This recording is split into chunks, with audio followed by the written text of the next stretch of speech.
Hello, my name is Liz Torlée. I'm a novelist and a short story writer. And it's my great pleasure today to be interviewing Shane Joseph and to talk about his latest novel, Victoria Unveiled, In Search of Sentience. First, a few words about Shane. He's a writer and publisher, and he founded Blue Denim Press in 2011. Shane began writing as a teenager living in Sri Lanka and has never stopped. Redemption in Paradise, his first novel, was published in 2004, and his first short story collection, Fringe Dwellers, in 2008. In 2010, his novel After the Flood won the Canadian Christian Writers Award for Best Futuristic Fantasy Novel, and his story collection, Paradise Revisited, was shortlisted for the Relit Award. His latest novel, Empire in the Sand, was released last fall, and now we're looking forward to the very latest, soon-to-be-released novel, Victoria Unveiled, In Search of Sentience. Welcome, Shane. Thank you, Liz, and thank you for talking to me today. It's a delight. So I have to ask the very first question, which is, what drove you to write this story? Were you in the shower or out for a walk and you suddenly got this feeling about a robot? What was it that sparked it? Well, there are two subject areas in this novel. One is AI, of course, and the other is the publishing industry, and they're both near and dear to me. I think it was the advent of ChatGPT last year when it was unleashed on the public, and people went a little mad with it. And I started to wonder about it as to how it would affect the publishing industry. So that was the preoccupation that led to the what ifs that came out in the story. And so I combined the AI phenomenon, taking it to a bit of an extreme in the sense of what happens if you have a sentient robot who has consciousness, and also then taking it on the other side to the publishing industry to say, and so if that were to happen, what would happen to the publishing industry if that robot was unleashed upon it? So it led to some really interesting, and I think some funny and some scary situations, but that's for the reader to find out. But it was easy to write once I had that premise in mind, and I knew that's the path I was going to follow, and see where it led me. Well, scary and funny is two good words, because I found myself laughing, but I was also quite terrified at points in it. And part of that came because you told it from an intensely personal point of view. So there's definitely big industry, there's the whole IT industry and the tech giants, but they're in the background. And the narrative is rooted in the obsession of one man. Was this a choice that you made deliberately, or did it just flow that way as you began to write? So, obsession is, I think, most of these characters. If you look at Paula, the young publisher, she's quite obsessed, both sexually, and she's also obsessed with being a success in her publishing endeavor. You look at what's his name? Kevin. I'm losing track of my characters. Kevin, the poet. Like, he is obsessed with his poetry. And he is, he's very passionate about what he does. So is Phil, the inventor. And so is Victoria in a sense. She wants to be a human. And yet she does not understand how crazy these humans are. And she's feeling betrayed. So yes, obsession, I think, runs through the story, and it's more it adds to the intensity of things. When you have obsessed characters, you can have a very intense story, and that's where I was going with this one. One of your characters, Art, and I love his name, very clever. He's a bit of a curmudgeon, and I found myself getting annoyed with him at times. He was a little bit Jurassic Park. Do you want your readers to feel sympathy for him, or do you want them to roll their eyes and wince and write him off? No, Art is a very interesting character. He's about my age. And he is, as you said, a curmudgeon. He's the old school. He represents the old publishing world that is dying out. because they have refused stubbornly to accept technology. I'm on the other side. I'm an art, but with an affinity for technology, who wants to pursue technology and use it effectively. So he represents the old world. And I think what's going to happen with him is he's going to phase out. He's going to have to fail at some point. So he is looking to transition to Paula, his daughter, because he knows that she will run the business better than he will under these new changed circumstances. And so he's an important character because he's a signpost to us of where the publishing industry is today. You know, you either embrace the technology or you go out like the dinosaur. And so that's why I had him there. And I think he's also quite I would hope, a sympathetic character, because he despite all his curmudgeonliness, if that's the word, he he loves his daughter, and he loves his ex-wife who dumped him, and he's trying very hard to make amends and patch up with all of them. So he's a good human being, but he's an old fossil when it comes to the business. He is a bit of a fossil, but I couldn't help but love him. I felt a sympathy for him because I know, I'm sure we all know a lot of people like him, people who are technophobic and not quite ready to take on the new age. So I feel that same sympathy. What's particularly odd about the story and delightful is that Victoria doesn't shock anyone too much. So this is what I personally found shocking. You're not writing in the future, it's set in the present day, and some of your people still have landlines. Yet it seems quite natural to them that there's a robot who looks like a woman. And one woman is shocked that her husband is having an affair with this robot. But there's a great British expression, gobsmacked. Nobody is gobsmacked. Nobody is saying, oh my God, that's a robot. They seem to accept the fact that, yes, she's that robot woman that he's having a thing with. Again, was this something that just occurred to you, or was it a deliberate technique that you used to make people accept Victoria? Yeah, that's a good question. Now, I deliberately try to avoid the gobsmacked or the sensationalism behind the robot's arrival, right? So if you notice, she is only revealed to the public in very controlled environments, at the book launches and when she's unveiled, as you say, at the end. So the public interaction between Victoria and herself is very limited and controlled. But where the interaction is most prominent is with the characters, the handful of characters who touch her life. So there's Phil, and there's the two Kamala and Viresh Shah, the industrialists who are trying to capitalize on her invention. There's of course Phil, who's a creator and lover, and then there's the publishing gang, Art and Kevin and Paula, who are connected to her through Paula's mother, Diana, right, who's married to Phil. So there's that small circle, and all of them are somewhat aware of robotics because Phil is in that family circle, and they've heard of the stories of Phil, obviously, that he's an inventor and he creates robots. And so I try to take the sensationalism out of it and leave it to, okay, so this robot now exists. Now, what do we do, and how do we react to this robot?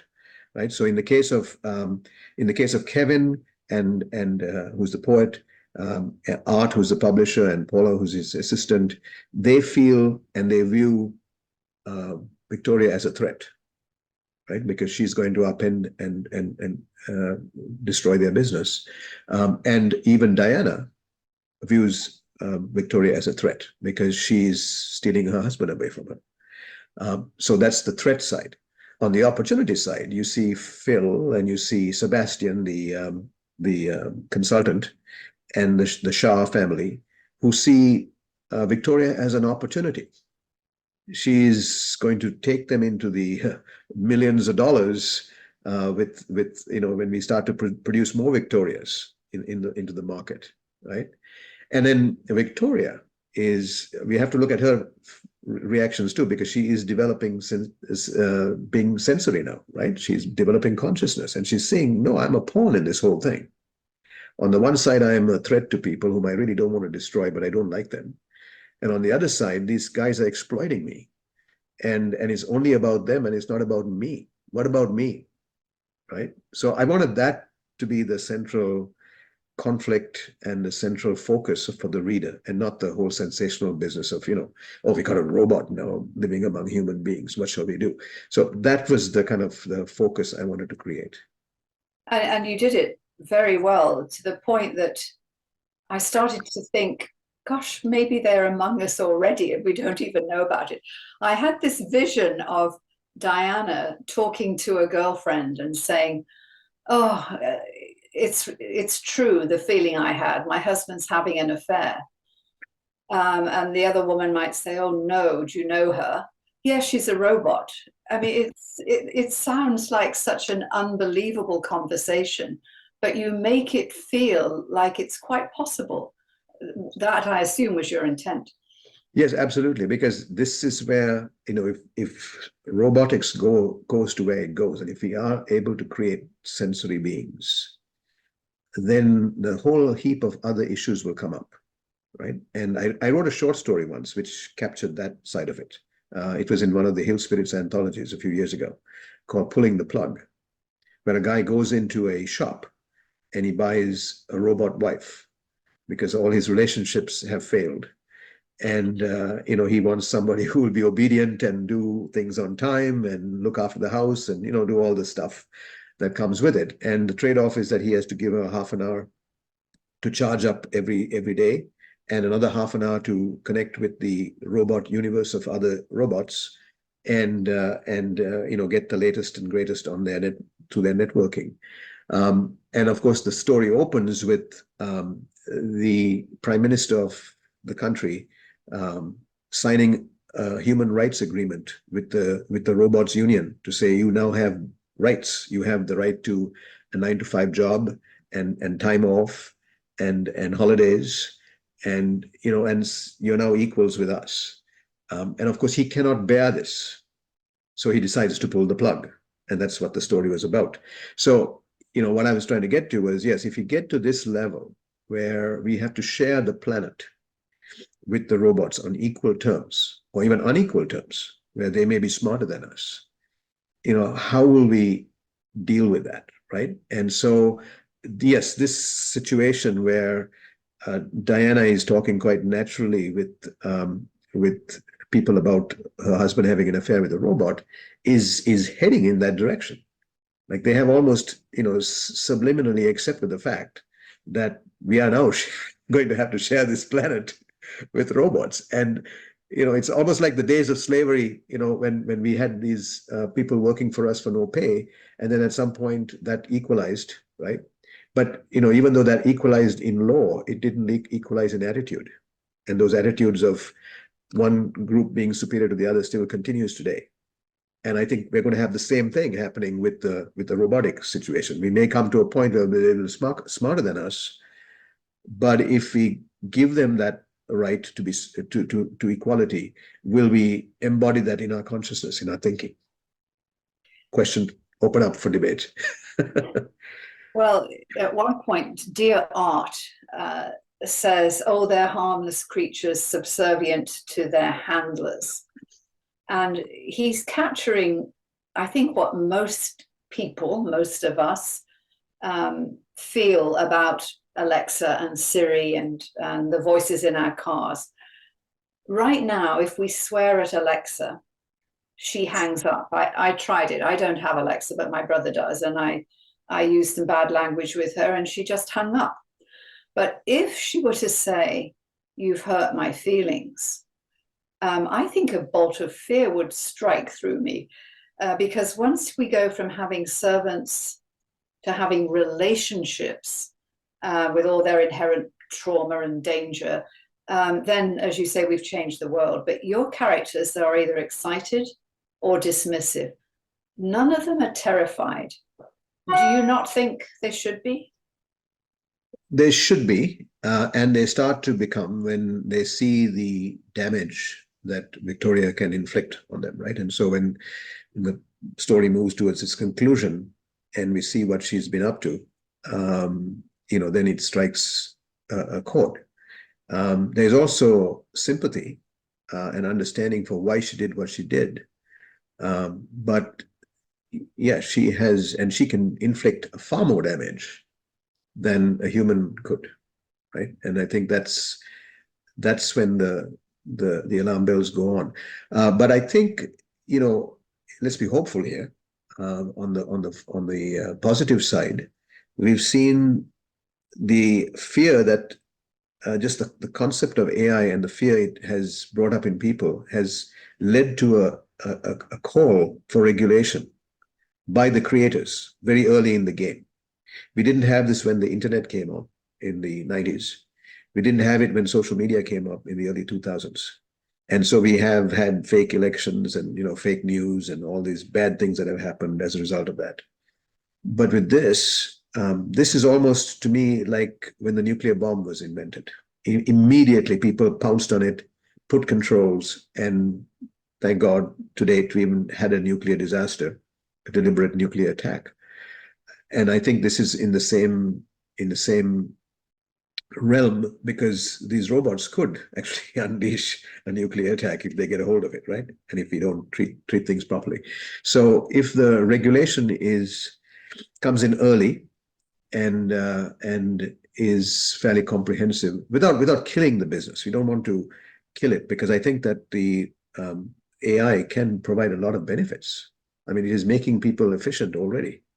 And we don't want that to stop. But if we can put some guardrails around how the AI can interact with humans and create a much more smoother human-robot interface, I think we can make this a positive rather than making it just, one big bloodbath or fight between the robots and the humans. Were you ever tempted to set it in the future, even 10 years from now, and imagine the kind of world you're just describing? Yeah, see that takes away the immediacy and the danger, right? Putting it in now, even though it's somewhat far-fetched, putting it in now increases the immediacy, because this is an immediate problem. I was reading a statistic the other day that said in 2 years from now, 60% of the jobs in the world will be changed or affected by AI. Not removed, but changed. So there's a tremendous amount of relearning that's going to have to take place. Some jobs will disappear and new jobs will be created. But that's a tremendous upheaval. And if you don't bring that immediacy into these type of stories, then what's the point? I mean, 10 years from now, we'll be probably all dead. So, so that's why I put it in the present, because I wanted it to be, this is our problem now. On balance, would you say that Victoria will bring a better world? A world you would prefer to live in? Well, that's a good one. Well, Victoria version 2, probably, because I think we will learn from Victoria version 1, which is, what happens in this book. And we will probably, as I don't want to give the ending away, but if you notice the version 2 that is on the table at that point is imbued with love and beauty as opposed to strength and intelligence. Because I think that the former two would probably tend to provide a more peaceful world than just intelligence and strength, right? Because those lead to wars, intelligence and strength. So I'm hoping that, yes, with iterations of this robotic model, that the robot could provide tremendous help to humanity, in many fields. There's so many things that robots can do better and faster. And I'm even, mindful of the fact that at some point in the future, robots will write better novels than we will, right? And so we need to recognize that fact. Right now they can't, and I've seen some of the amateur attempts that are being, put out on various platforms, and they're still quite, very, very immature. But at some point that will change, and change very fast. So then we will have to learn to deal with that, and and live amidst that. Let's see. I'm optimistic. I'm glad to hear you're optimistic. So imagine your readers of this novel. They have finally finished it, they've closed it, they've put it to one side. What sort of feelings and sensations do you want them to have? Yes, I want them to realize that this is not, even though it's fiction, it's not fiction. It's a what if, it's a very real what if. That's why we call it speculative fiction. But it's more than speculative fiction now. It's getting more into realist fiction. And so, yes, we do have a brave new world at our doorstep. Are we going to walk into it like blind sheep? Or are we going to take control of it? I talked about the regulation factor. I talked about, imbuing it with a morality. And that's another thing I probably forgot to mention, is that robots or creations take on the morality of their creators. And as you noticed, Victoria did take on Phil's morality when it came to sexuality and revenge and all that stuff. So if we can imbue them with a higher sense of ourselves, then yes, we could make this a better place and make it a brave new good world, as opposed to a brave new bad world. So, but I want those type of questions to pop up in the reader's mind, because we need to be asking those questions now, not after it has happened, Well, you certainly left me with a lot of questions. I was left with the feeling of, oh my God, this actually is real. It is happening. And what it did for me is to spark my own investigation into a number of different AI channels, so that I can get used to them. And I've always embraced new ideas, but this novel stimulated that even more. So I'm hoping that all your readers will feel the same, and will realize that this represents a tipping point for us all.